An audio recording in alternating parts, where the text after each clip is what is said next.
अस्सलामु अलैकुम वरहमतुल्लाह। मैं मोहम्मद याकूब इशाअती हज़रत मौलाना ख़लीलुर्रहमान सज्जाद नअमानी दामत बरकातुहुम की हिदायत पर अस्सलामुअलैकुम साथियों। मौलाना सज्जाद नुमानी साहब ने पिछले दिनों में कुछ उम्मीदवारों की लिस्ट जारी करी थी, जिसमें उन्होंने अपने समर्थन का ऐलान किया था कि इन सीटों पर फला-फला प्रत्याशियों को समर्थन दिया जाएगा। हालाँकि इस उनके डिसीज़न से, इस समर्थन से मजलिस को या फिर मजलिस के चाहने वालों को बहुत ज़्यादा धक्का लगा था। मजलिस के चाहने वालों को बहुत तकलीफ़ हुई थी कि मौलाना सज्जाद नमानी साहब ने इम्तियाज़ जलील साहब और वारिस पठान साहब के नाम का ऐलान नहीं किया, उनके सीटों पर दूसरे प्रत्याशियों के नाम का ऐलान कर दिया। वही एमआईएम पार्टी के मौजूदा विधायक धुले सिटी से फारूक शाह साहब, उनके नाम का ऐलान भी ना कर कर समाजवादी पार्टी के वहाँ पर प्रत्याशी, उसको वहाँ पर उन्होंने ऐलान किया था। लेकिन अब ऐसी खबर आ रही है कि एक मौलाना याकूब साहब हैं, उनका वीडियो हमारे सामने आया। उसपे वो दावा कर रहे हैं कि मौलाना सज्जाद नमानी साहब की हिदायत पर वो ये बयान जारी कर रहे हैं। मौलाना सज्जाद नमानी साहब की हिदायत पर उन्होंने ये वीडियो बनाया है, जिसमें उन्होंने ये बताया है कि धुले सिटी के अंदर से वहाँ के जो उलमा हज़रात हैं धुले से, वो सब मिलकर मौलाना सज्जाद नमानी साहब के पास एक पैगाम भेजा और वहाँ उन पर ज़मीनी हकीकत से वाकिफ़ कराया मौलाना सज्जाद साहब को कि यहाँ पर ज़मीनी हकीकत ये है कि यहाँ पर मजलिस के जो विधायक फारूक शाह साहब हैं, इनकी काफ़ी अच्छी पकड़ है, इनकी काफ़ी अच्छी यहाँ पर फ़िज़ा बनी हुई है। इनको अगर समर्थन दिया जाता है तो ये चुनाव जीत सकते हैं। वहीं अगर समाजवादी पार्टी जिसको आपने समर्थन दिया था उसको अगर आप वोट देंगे तो यहाँ पर मिल्लत को या कौम को नुकसान होता दिख सकता है। तो यहाँ पर मौलाना सज्जाद नूमानी साहब ने याकूब साहब के मुताबिक अपना फैसला बदला है और ये कहा है कि यहाँ पर अब समाजवादी पार्टी के प्रत्याशी इरशाद जागीरदार की जगह पर मजलिस के प्रत्याशी एआईएमआईएम पार्टी के प्रत्याशी फारूक शाह अनवर साहब को मौलाना सज्जाद नूमानी साहब ने अपना समर्थन दिया है। साथियों, मौलाना याकूब साहब का जो बयान है, पहले हम आपको बयान सुना देते हैं। अस्सलामु अलैकुम वरहमतुल्लाह। मैं मोहम्मद याकूब इशाअती हज़रत मौलाना ख़लीलुर्रहमान सज्जाद नअमानी दामत बरकातुहुम की हिदायत पर उनकी तरफ से एक बयान जारी करने के लिए आपकी खिदमत में हाज़िर हुआ हूँ। 13 नवंबर को हज़रत मौलाना सज्जाद नअमानी साहब दामत बरकातुहुम ने एक प्रेस कॉन्फ्रेंस के ज़रिए महाराष्ट्र की तमाम सीटों के बारे में बहुत तफसीली तहक़ीक़ के बाद एक राय आवाम के सामने रखी थी।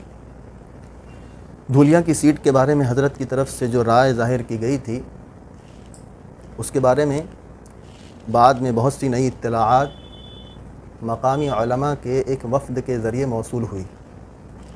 मकामी हज़रात की राय का एहतराम करते हुए और उन इत्तलाआत की रोशनी में हज़रत की ही हिदायत पर उन्हीं की तरफ से मज़कूरा हल्क़े के तमाम वोटरों से गुजारिश है कि आप मजलिस इत्तेहादुल मुस्लिमीन के शाह फ़ारूक अनवर तो को सुना साथियों, अपना आपने किस तरह कीमती से वोट देकर कामयाब मोहम्मद बनाएँ। यूसुफ साहब ने ये जज़ाकुमुल्लाहु दावा खैरा। किया है कि मौलाना सज्जाद नूमानी साहब की हिदायत पर उन्होंने वीडियो बनाया है। उन्होंने ये पैगाम सुनाया है कि मौलाना सज्जाद नूमानी साहब ने धुले सिटी की विधानसभा सीट पर अपने समाजवादी पार्टी के प्रत्याशी को जो समर्थन दिया था, उस समर्थन को वापस लेकर मजलिस के प्रत्याशी फारूक शाह को अपना समर्थन दिया है और इस सीट पर मुसलमानों से अपील की है कि ज़्यादा से ज़्यादा तादाद में मुत्तहिद होकर, मुनज़्ज़म होकर एमआईएम पार्टी के प्रत्याशी फारूक शाह को इस बार आप टिकट पर उन पर आप वोट दें। साथियों, मौलाना सज्जाद नूमानी साहब की लिस्ट में पिछली बार सिर्फ 2 एमआईएम पार्टी के प्रत्याशियों के नाम था, जिसमें मालेगाँव से मुफ्ती मोहम्मद इस्माइल कासमी साहब का नाम था और सोलापुर से फारूक शाह अब्दी का नाम था। अब एक नाम और उसमें जुड़ गया है धुले सिटी से, जिनका नाम फारूक अनवर शाह है, उनको भी सज्जाद नूमानी साहब ने समर्थन दे दिया है। साथियों, सज्जाद नूमानी साहब ने अपना फैसला बदला है, इसकी हम सबको खुशी है, हम सबको इस बात का खुशी है कि हमारे उलमा हज़रात ने अपना फ़ैसला बदला और वहाँ ज़मीनी हकीकत के मुताबिक वहाँ पर फ़ैसला किया।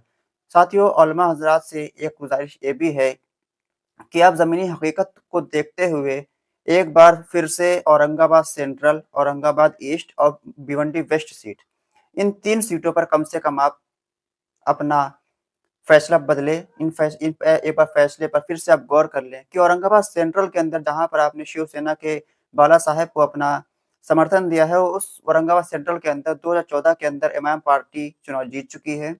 वहीं 2019 का विधानसभा चुनाव में एमआईएम पार्टी यहाँ पर सिर्फ 13,000 वोट से चुनाव हारी थी, जबकि यहाँ पर मुकाबला डायरेक्ट शिवसेना और एमआईएम पार्टी का था।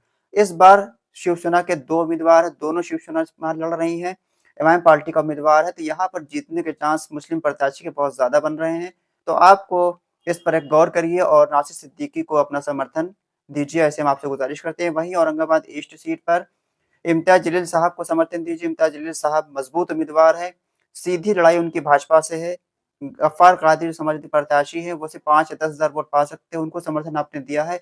एक बार आप ज़मीनी हकीकत को वहाँ पर जायज़ा लीजिए, उसके बाद अपना फैसला बदलिए, ऐसे हम आपसे गुज़ारिश करते हैं।